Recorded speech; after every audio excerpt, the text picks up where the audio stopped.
compréhension du monde.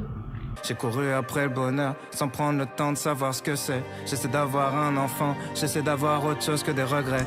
Voilà, là, Orelsan montre qu'en fait, avoir un enfant, c'est plus que simplement une donnée biologique, c'est plus que simplement reproduire les codes de la société. On n'en est pas du tout là-dedans. C'est créer une aspiration qui se réfléchit encore une fois dans l'universel. Et surtout, il montre que il construit une autre idée du bonheur. C'est-à-dire que souvent, on confond bonheur et plaisir, comme je l'ai souvent souligné, et qu'une vie de plaisir n'est pas une vie heureuse, d'accord ? C'est-à-dire que finalement, une vie de plaisir, la plupart du temps, c'est une vie dans laquelle on enchaîne la satisfaction immédiate. J'ai des likes sur YouTube, j'ai des notifications Instagram, instantanément je suis content, je mange beaucoup, je me masturbe devant du porno, etc. Bref, je démultiplie les plaisirs. En fait, la démultiplication de ces plaisirs me rend très malheureux. Alors qu'en réalité, le bonheur s'acquiert parfois par l'expression de certains déplaisirs, d'accord ? J'ai du déplaisir en allant m'entraîner, mais chaque matin en étant fatigué, etc.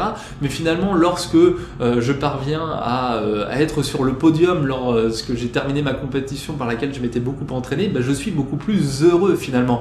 Et que donc il ne faut pas confondre bonheur et plaisir, et qu'une vie de plaisir est souvent une vie de malheur, une vie dans laquelle on ne construit rien, une vie dans laquelle il y a une perte de sens, alors qu'une vie de travail, et Orelsan est quelqu'un qui travaille beaucoup, une vie de travail, une vie dans laquelle on connaît dans l'instant un déplaisir du corps, un déplaisir de l'esprit, et bien quelque chose qui nous enrichit beaucoup plus par derrière.